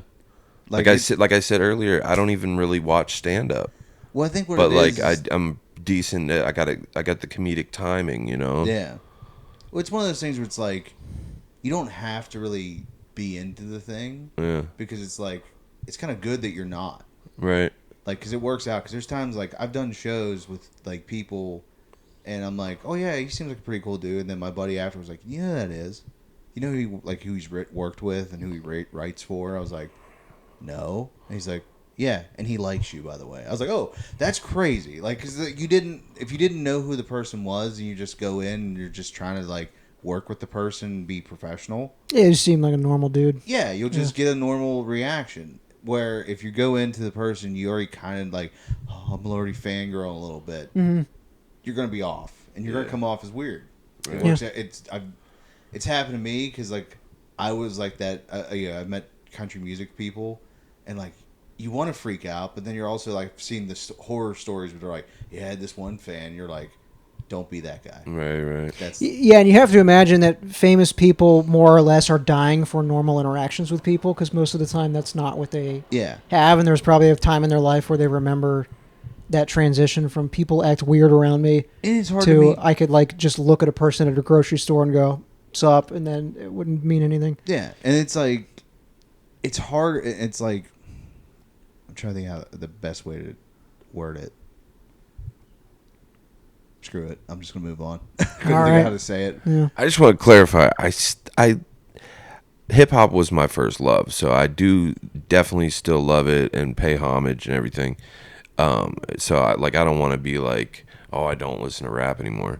But I mean, I'm mostly like, dude, I was jamming to Miley Cyrus this morning. Like I'm getting old, you know what I mean? No. Like, No, sometimes you're like, I can't help it. Like, this might be quote unquote either lazy or like popular, but you're like, I don't care, it's good. Right, Like, it right. sounds good to me right Yeah. now, and it's easy listen. Like, I'm a huge Sabrina Carpenter fan. Right. I was like, I will vibe into my car. Chapel Roan, same thing. Right. I don't like. I wouldn't go to a concert. Actually, Yeah. I would go to a Sabrina Carpenter concert for sure, 100%. Not saying no to that. But like, I listen to like a lot of different stuff now that I've branched out to, and it's like that just sounds good to me. Like, I don't even listen to newer country that much, just because everything just sounds meh, Yeah. and I'm just The stuff I hear in like Target is not pleasing, but I don't think that's probably the pinnacle of what country music is. What's your favorite country I'll music tell you what, though, artist? Coons plays some bangers. who's that? Coons, right down the street. Oh, okay. Yeah, they Oh, play. yeah? Yeah, you'll walk through there, they'll be playing some shit, man. I like. I will say I like that Ella Langley. Like, I'm Okay. definitely an Ella fella. The whole, like, if you ever had that song at Choosing Texas, No. it plays everywhere. That's She's the- hot. I've seen her. Yeah, One song. The last that's the one with the bangs, right? Yeah, yeah. She got- reminds me of Jessie Coulter, who was like Waylon Jennings' wife. Okay, Like, she kind of reminds me of her, like the way she dresses and everything. right. Yeah, I got. That's like I said. I was born in Alabama. I still got a thing for the Southern twang. Yeah, as For soon as I sure. hear a Southern accent, you have me. Right. There was a song I heard the last time I was in Target, and the lyrics were so on the nose, and they were bad. They were really bad. It was something like your love is like money to an unemployed person. It was like, Oh, no. really- Oh, there was some. It was something like that. I was just like, why? Mm. Why would you say that? Why would you sing that? Like, that's such a weird thing to say. Yeah, But it was like, it was basically that level of just like your love is more valuable than money, but it like wasn't poetic at all. It was just Yeah. really on the nose. like one of my favorites growing up, and I always get shit for it. I don't care. Toby Keith. Okay. Toby Keith was always one of my favorites, and everybody's always like, "Oh, you know, cursed." I'm like, you take one aspect of a person and you made it his entire personality. Fair, it was easy to like go for that. It's like, but when you actually dove deeper into his catalog, like some of his deeper stuff, like there's this one where he's talking to he's talking to a girl that, you know, he's falling in love with her, I guess. But it's like called "Crash Here Tonight," and he goes, you know, why don't you just crash here? But like the way he's singing it, it's like a love song, and you're like, ooh, like I'm gonna put this on to set the mood. Like this is like really good. But then he also has beer drinking songs, you know, Red Solo Cup. Right. But then he'll hit you out of nowhere with like Okay, that's a Walmart song I've heard Yeah. before. Yeah, and it's that's the kind of stuff that I hear on the radio, Even and he like was pissed about that it's song. like if this is the best foot forward with country. Yeah. I don't like that's a genre that I'm not really into that much, but I think my deepest exposure to country is Ween's album. They did a country album. okay. It was a long time ago, but it was called 12 Country Golden Greats. I'll give you a good one. I'm making a country song, dude. Yeah. That's I'm what doing we it. need. You would, I can actually. I have the voice for it though. Yeah. I I believe it. baby, lock the door and turn the lights down low. Yeah, yeah. He can do it. You know what I mean? That's good. We gotta write one of those. We should got- make a fake country artist for the Scumbo universe. I'm I've down. been pitching this with Yeah. people. I had this movie idea I was calling a buddy about. I said, listen, I think it's really funny if this guy has like a mental, like his girl breaks up with him and he has a mental breakdown and he becomes an outlaw country singer. I said, but the funny part is he's doing all of this stuff that's outlaw stuff that he doesn't have to do, but he thinks he has to do to be outlaw. So Yeah. like, you just walk in at one point, he's just doing cocaine. Or like, you've never done this before. Why are you doing it? He's like, because I'm an outlaw. And I just think it'd be funny to Right. like, Yeah. see this guy lean into that. Oh yeah. I just told him, I was like, we could do this as the next Dewey Cox. I think this could be funny. Like, He's another good one, John C. Riley. He's oh funny. yeah. Yeah. I seen, you guys ever hear of Wheeler Walker Jr.? It sounds familiar. I've become so bitter with music after learning how the industry is. I feel like with any industry, like once you realize that's a what the lot of- industry is, you hate it. That's why I have It's zero business. desire at this point to pursue it. I just make music just because it's therapeutic to me and it's fun. Yeah, I You have know no what I mean? no clue how to sell music to somebody. Yeah. Well, I started like producing comedy shows, and like I told like the first one I did, I said I'm just going to cast 6 of my buddies that I've always worked with, and they've helped me out. So I want to repay the favor and give you guys a show. Right. And I tried to like do the money where it's like split it evenly amongst the comics, because I have a day job. I don't really need the money. Like, I'm not a starving artist kind of thing. Mm-hmm. So it's like, but these other guys that do this, some of them are. I'd rather them get money, be able, and like actually have a good show. So it's like I try to pay everybody fairly. Yeah, it's but an like honest most attitude. places, they're gonna be like, "Oh yeah, we'll give you $20 for 5 minutes, or $20 to do 10 minutes," and then you're like, "Okay, I drove 3 hours to get here. Yeah. Thanks." Like, so I try to like, if you're gonna travel and like everyone's doing the same amount of time, you're gonna get the same pay as everybody else, which is even fair. Mm-hmm. Yeah. Yeah, because it's like, I remember I did the first show, and it all goes off of ticket sales. So if we sell a lot of tickets, that's more money you can make. If we don't sell any, you're going to get base, like just your base pay kind of thing. And I think all the comics got to walk away with like $80. Yeah. And they're like, $80 for 10 minutes? I've never got paid $80 for 10 minutes. I'm like, well, we did well. Yeah. I was like, there's no reason you guys shouldn't walk away with $100 if we sold this place out. Do you know Elliot Burns? My buddy talks about him a lot. Okay. Have you met him before? I've met him like a handful of times. Okay. I did like. I know knows a lot about cars. Yeah. There was a couple years ago, several years ago. It was like a summer. I did a lot of open mics, and I met him. Oh, okay. This one did it. It's hard. Oh, yeah. My buddy Chris knows him. I don't like doing it that much. Oh, it's hard. It's definitely. But I like writing more than performing. Yeah. Like, to me, it's like it's hard. To me, it's hard coming up with the jokes. Like, I can tell you a funny story. That's easy. I think the writing part's easy. It's bridging a connection with the audience to where you know they're going to laugh at it is what's difficult. Like you were talking about earlier, there's certain people that just they can say anything and they already have endeared themselves to the audience. And it's like, I don't know how to find like 20 people and within 30 seconds get all of their attention zoned in on one thing where we're all united on it. Like, that's a hard thing to do. What's like roast jokes? Like, roast jokes, they want you to be mean but funny. Right. And I'm not a roast type person because it's like, I don't want people thinking like, I know myself. I'm going to say the wrong thing and that person get offended. Mm-hmm. Like, I made a joke in my acting class too. And I'm not going to say it was a great joke. It was just me joking with the guy next to me, trying to get him to laugh by saying something really fucked up. So I told him, I was like, could you imagine taking mushrooms and trying to do this acting class? And I was like, you get too, like, I said, you start getting too into the scene. Like, hey, this scene you have to argue with your girlfriend. I was like, and she says something like a little bit too personal to you. And then you want to take a swing like you're actually, because you got too involved in it. And of course, when I made the joke about taking a swing, all the women just turned about face. And I was like, hold up. This wasn't real. Like, it was a hypothetical. We were talking about on mushrooms. Like, this is not like a real thing we were joking. Like, no one's actually going to take a swing at you. Like, it was, just us. I was trying to get the guy to laugh. Yeah. But it was like, of course, always at the wrong time is when someone, they hear the wrong thing at the wrong, like, it gets quiet at the wrong time. Yeah. Dude, even when I do my, whatever you want to even call it, sketch comedy, I guess, like, there's been times when I'll like say something and, a couple hours later, it's doing numbers and I'm like, oh my God, like that was not a joke that I even expected to get more than 1,000 views, And Sometimes it's the stupidest shit that goes up. The bed bugs always 100%. crush it. The bed bugs always crush it, right? Well, I open up like my opening like line from when I start is like me introducing myself. So I'm like, my name's Andy Rice, but my friends call me Fried Rice because I get stoned. Or I'm a stoner, so my friends call me Fried Rice. Right. Something stupid like that, and then everybody's like laughing, and you're like, that is nothing. That is stupid.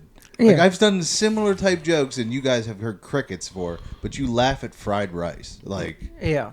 it's like, I feel like you just was going to say that to begin with. As soon as you heard rice, you were like, fried rice. Yeah. Uncle Ben. That's why it's kind of a, I don't want to say sure shot, but to an extent in the city, if you do Yinzer humor, it's like almost 99% of the time it's gonna do all right, just because Pittsburgh loves Pittsburgh stuff. You know what I mean? Yeah. But with Dawn and Deb, that was an accident, man. Like, I was just doing characters like I always do, and it did well, and I was like, oh, okay, like, I guess this is a thing now. But so, like you said, though, I would like the thing you don't expect to blow up is what ends up blowing up. Every time. Yeah. Like, Every once in a while, I can kind of guess, just because I'll say some out of pocket shit. And I know, just because it's so random and, absurd, that it's going to do well, just because, it's the internet. yeah. But a lot of times I can't guess it. I never know what's going to take off. Yeah, it's hard to guess, because it's like for me, for the podcast stuff, like making clips and stuff, it's so hard. Like first of all, I don't want to hear the sound of my own voice. Like, I hate editing just to hear that part. That takes a while to get used to, yeah. And so I'll go and use there's this app called Opus Clip. Okay. And you can just take the whole YouTube video, put it in there, and it cuts it up a little bit, and makes it easier to it's oh, this video has a good chance of maybe going viral. So I'm like, okay, so I just gotta fix some of the camera angles a little bit, cut the clip up better.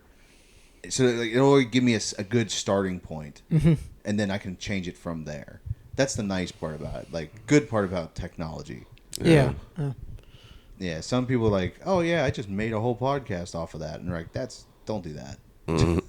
Good, at least have a starting point, and then see what you can come up with after. Yeah. So what do you guys like to do in the city? Do you guys go out? I mean, you said you don't. I don't go out often. But you used to go out, right? I did used to. Yeah. My spot was right down the street, the Boulevard Lounge in Brookline. Okay. Yeah, I mean, I've worked there at times. That was my bar for sure. Whenever so long story short, didn't end up leaving on the best terms at the time, but then a couple years later, I went and squared things away with the owner, and because I owed him some money, I paid him off everything. We were cool, and then so when Dawn and Deb took off, I ended up doing an ad for the lounge, and he paid me. So it was just one of those full circle moments of I was wild when I was young. So there was obviously the schizophrenia stuff going on, but then I was also fucking around. I was getting high, I was getting drunk, and irresponsibly. So, you know what I mean? I burned a couple bridges, but I've managed to, after getting my shit together, I've managed to patch up pretty much all of them. So that's been nice. Even with the Clipper, I left on bad terms, but then went back and made my peace with them and everything. So it's been nice to be able to do that. You know what I mean? Because I always just thought I was a fuck up, and people are just gonna look at me that way forever. But I mean, I am a starving artist, and I still am in the boat of every single month, it's how am I gonna, pay my bills? So I'm the brokest TikToker that exists.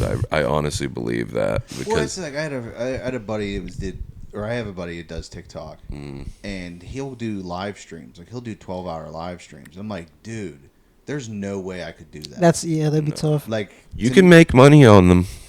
That I've made a couple dollars on lives, but not for 12 hours. Yeah, he'll go on live and he was like, "Yeah, I made $10,000 this week." I'm like, "Doing what?" He's battling people on there. I'm like, "What are you battling for?" And he's like, "Oh, it's just people whoever can give you more support." I'm like, "I don't have any friend that would support me, so I don't think I'm going to try this." When you say battling, is it songs? No, it's literally they go up against each other, and you could probably it's you're on one side of the screen, the other person's on the other side of the screen. These boxing gloves come in the middle and go like this, and then it starts the time, and your followers send you monetary gifts, and their followers send them gifts, and whoever gets the most wins the battle. Wow. Yeah. And so it's like it's one of those things where that's like incentive for them, because you get like a little animation every time you send a gift. I would imagine you would tell your audience like well in advance when you're going to do a battle, so that they're there to donate whenever. So a lot of these battlers do it regularly. Oh yeah, Right. They'll go. So like, they don't even need to do that because they know it's this time is when they're on. It's like a schedule. Yeah. Okay. Yeah, Wow. I've Yeah, I never didn't even done know it. that. I I've didn't never even know done that it that way. feature existed. Yeah, what I made the most money from was I had this pile of trash that accumulated in my bedroom, and so I would tell people, "You send me a galaxy, I'll dance in front of this pile of trash," and it worked. And they would start sending me galaxies, and I'd just be in front of this pile of trash, just gyrating. What time did you need to be home again? I gotta be back. 2:50. Yeah, I gotta be back Yeah, we can wrap it up here real by quick. 3:30. Okay. Can do Oh another, yeah, turn my phone off. another Yeah, 10 if But you yeah, want. okay. But yeah, so I mean, that's how I've just what I do too is I kind of poke fun at the whole like NPC streaming, which is like, piece of candy, yeah. ice cream, whatever, and I just do my own spin off of that. So like. When someone sends me a cowboy hat, I'll like yeehaw real fucking loud and shit. Could you imagine like the Pittsburgh version of that? Permanis. That is a good idea. Yeah. I might have to steal Go that. Steelers. Yeah. I might We have to steal that. did a cartoon of one of those, like a parody of those NPC streamers. Do you know that really famous painting where it's I think it's of a Russian monarch and his son, and I think his father murdered the son in like a fit of rage, but he's like realizing the depth of what he just did, and his eyes are just like insanely bugged, and he's holding his son's like dying body. No. It's a crazy painting. I'm thinking it's just like, what's that? There Will Be Blood. That's all. That's the image I'm getting. Yeah, that's close. My boy. It's like the opposite though, where like he just realizes the regret of what he just did. Right. And it's either his son's dying or he's the one who killed him, but it's something like that. It's basically a father just like tragically caressing his son as he's about to die. And we made so I used to the channel Meat Canyon on yes. YouTube. I used to work for him. So I animated on his channel for like He- 5 I've years. talked Jacob about him is- on this Yeah. podcast. Jacob's I have very humble. Friends of mine that like, we were, because I was talking about how I would wake up at 3:00 in the morning and I was scrolling on YouTube, and I'm like, I'd wake up to these wild fucking cartoons playing. His stuff's crazy. It was probably his stuff that you've seen. Did you see the There's the one Thomas that- the Tank Engine one where it- it's Mater and Lightning McQueen. There was that one. The one I'm talking about is the NPC streamer one, where think I've a seen boy is watching that girl kind of going like, piece of candy, Yeah. bubblegum, plop plop, and like that sort of thing. And then he's just like so glued to his phone, and his dad comes in and he's trying to get him to surrender the phone, and he won't do it. I just saw that one And recently. then, and his son starts like falling over and foaming at the mouth. And he's and going, having a "Gang, seizure. gang, gang, gang, gang, gang, lollipop, Yeah. gang, gang. And the father's just lamenting that these online licentious women have stolen the spirit of his son. And it's I very just saw that melodramatic one. and Yeah. fun. I seen when he did King of the Hill, and he made like it was like a King of the Hill The meets Akira, yeah, that was cool. I don't know, Dad. How many years did you work for him? About 5. 5 years, yeah. He's animated quite a few of his. Did you do the pumpkin spice one? I did that. Yeah, I worked on the pumpkin Dude, spice that's one. the one I share to people. All the I think I even used that one as in one of my clips. I took the part where she's going. I animated that shot. Yeah, the one where she's like, just like shaking the cup like that. And like she's a just lot of slowly that. becoming more pumpkin. It's like, A lot of that is to like cut down on the amount of time you have to do for a drawing. So like it's always funny when something's just vibrating really Yeah. quickly in animation, and it's like, well, she's like really scarfing this down, so I'm just gonna have her like sucking on the cup and just shaking it back and forth. So like But- my thing is like how this is just me out there because it's like they give shows to, like all these other people, and I'm like, how does this guy not have an Adult Swim show? Because Right. that show, he would be perfect for that lineup, like that late night. He's I worked on a pilot for one. He pitched one. But Okay. It's just like how you're talking about with those Nashville guys and that one fella, making a song about people riding his coattails or just attaching themselves to his name. But like there's business stuff, and I don't think it's always a matter of if you're X amount of talented, it's guaranteed that you're going to get this. Yep. It is a lot of Who you know kind of thing. it can be who you know, and it can be what the current executives think is going to make a lot of money in the future, because sometimes there's shows that might just fill a niche, or that is a network where they want good shows that are cheap to make. Like Aqua Teen Hunger Force, you could probably make a whole season of that show for like $50,000. Like it's not Oh, really? expensive. No, the animation on that is so cheap, and they typically use like Photoshop edited stock photography for all the backgrounds. So it's like they're trying to limit as much as they can and all that. And all the music's just stock music that Time Warner owns because it's owned by that company. I really like Smiling Friends. So that's an example of Rick and Morty had a little bit of a trouble with Justin Roiland. Yeah. With what happened to him, and they have to think, is this show going to perform as well now that this has happened and he can't be involved in it anymore? Is the writing going to be as good? And so that show came along, and it's these veteran animators who have a really strong online following. They put out the pilot, it does well, and then they start marketing it, and people go insane for the show. And it's like... Yeah, they were old Homestar Runners, right?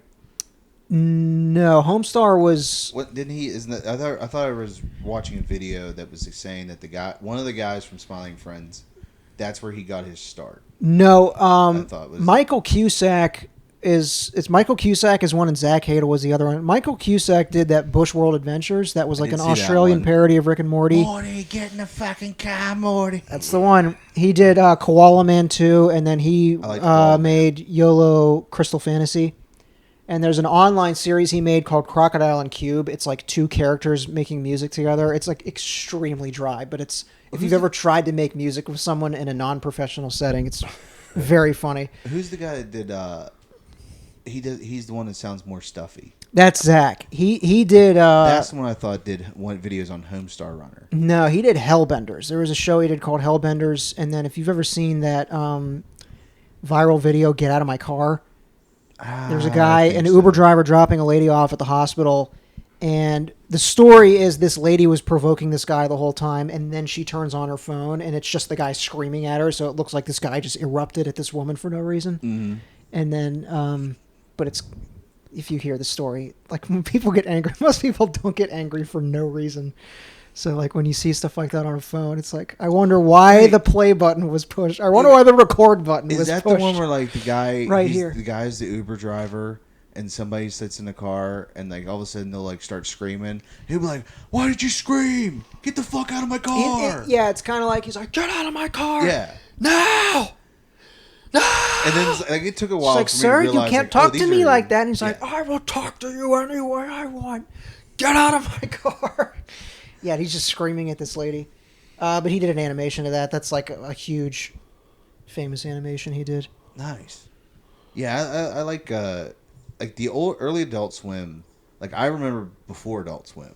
I remember it was just Space Ghost. Right. That was the only late night. Super cheap show to make. The characters are just standing there. The only thing really happening is like general like hand head movements, and then like again, Time Warner owns all those Hanna-Barbera stuff. And it's just like the mouth sinks. Done more of that shit, like taking the old cartoons, right, and just said, "Hey, let's just go in and make them a little bit raunchier." Yeah. Like we'll just go in with. I loved Harvey Birdman. Like out of the IPs that they edited to make something, that was like the funniest one. There was one. Okay, so I actually, and I don't know. I feel ashamed. Like I do have like these little like hidden like guilty pleasures. Like it's like, yeah, this is not really that great, but I like it. It was the sequel series of that. It was his daughter, Hawk Girl. I didn't see that, but I think I saw a preview for it. Yeah, it's one of the girls from Criminal Minds. I think she was on Community, the dark-haired one. Is her name like Annie or something on there? I think it was Prentice or something, maybe. Her real name or her character's name? I think she has like dark hair. But she does a lot of voiceover work. Yeah, she was like the friend of Britta. Yeah. Yeah, I think her name was Annie, wasn't it? Oh no, that's Allison Brie. Oh, okay. I'm talking about like the last season of Community. Like Okay, she came in okay. as like she was like a Gotcha. over like administrator or something. Okay. But like she's like on Criminal Minds all the time too. But she did a character. She did the voice of Hawk Girl, which was Bird Girl. Mm-hmm. That's what it was. Bird Girl, the daughter of Harvey Birdman. Yeah. And so she like took over the corporation kind of thing, and it's just her basically trying to be a girl boss, and then she keeps getting in like bad situations. And I don't know why. I just enjoy the show. Like it's like super like this is not meant for me, but I feel like I've seen it. yeah. But it's like that same type of like 70s to animation. It's just continued on. Mm-hmm. And they only did like 2 seasons, and it was like, nope, we're done. But my point was with like Me Canyon getting on there, I think he prefers. I've had a couple discussions with him. There's just things he does that you can't get away with on TV, and he wants to do them. And it's like Even YouTube doesn't like even stuff. even YouTube. There's some stuff he makes where I'm like, dude, I'm not. I don't want to work on this one. Checks out. I loved whenever he made a video like where he was basically saying like, I'm abandoning YouTube, and it was just him downloading all of his like horrendous stuff onto one file. Yeah. It was almost like a fourth wall break of like Yeah. When we did, do you remember when the Queen passed away? Yeah. That was one where we got in a Discord call, and then he's like, we need to make something on this right now. And like we turned around a cartoon in 48 hours. Like we made that one in 2 days. I feel like he'd be like he almost at least watching his material like it kind of reminds me like he's almost like the horror version of the South Park guys. Like nothing's off limits. I think that's a good assessment. I'm gonna do this, and it's just a joke. He It's likes cartoon. schlock. Like Yeah. he just likes. It's kind of like what we were talking about the 80s. It's just very campy, pulpy, and he just likes. But some of that horror Just likes stuff, that it stuff. does make you uncomfortable. His stuff is very uncomfortable. Especially like It's very at 3 uncomfortable. o'clock in the morning, and you're Yeah. like, I heard a creak in the house. The reason his stuff goes so viral is because he balances a lot of things really well, but the visual body horror is just stimulating to watch, and there's usually a character that gets transformed in some way, so it has you hooked from once you know that that's going to happen, you want to watch to see what the character is going to morph into or something changes. And then just the what was I going to say? We were talking about it. It's just like the conventions of horror and that schlock are very conducive to that kind of attention, like a short form video. Yeah. Dude, There's that's not really like a lot of character development. It's just watching a thing happen that's kind of gruesome, and then the awkward, the tension. There's like a lot of palpable tension. Oh yeah. Whether it's like his sometimes McDonald's overtly one- sexual or sometimes it's just creepy. What was the one, the McDonald's one where they had Ronald McDonald trying to like, oh yeah, you're gonna eat that. Yeah, he was like like it so roofying a kid Yeah. and like tied her up in the basement or something. Yeah, that one was weird. But hey guys, it's about 3 o'clock. Yeah. You know, All you right, guys have to brother. go. But yeah, I appreciate you guys coming out here and doing this. Like, course. I wasn't expecting it. I was just like, oh, we're just gonna talk cartoons. I was like, oh, this is really fun. This was a lot of fun. Yeah. Do you mind if I plug 100%. stuff? Yeah. All plug right. whatever you need to. Hey, this guy's at joelongdown.com on TikTok and Instagram. You can follow Voodoo Jin, VUDUJIN. I'm on Instagram. We're making Scumbo cartoons. We upload them as collaborators, so they come out on both of our accounts. But follow it. We got some great things planned for the character. We got a lot of stuff planned. We're going to go through with it. So stay tuned. Thank you, Andy, for hosting us. Yeah, It was no great problem. meeting you. It Thanks. was great spending some time with you. Usually when I like type up the description for the episode, that's the hardest thing. It's like, how do I Yeah. sum this up? Yeah. I would just be like, here's who this is. Well, that's your job. I'll see and you watch later. us like have fun. But no, I'll throw you guys' links in the episode description so people can just click in the description, find you. Okay. And if you want, you can add me as a collaborator on Instagram. Yeah, and if you guys have a YouTube channel, I found out you can send collabs to YouTube channels. Okay. Yeah, I got like a YouTube the video channel will too. appear on your thing, so it's like, hey, you can see I was on this podcast. Mm-hmm. Right. So it's kind of like nice that they make this collaborative environment, so it like helps everybody out. Yeah. Hell yeah. But yeah, it's nice meeting you guys. You All too, right. brother. So all right, Thanks that's for it. having us. See ya.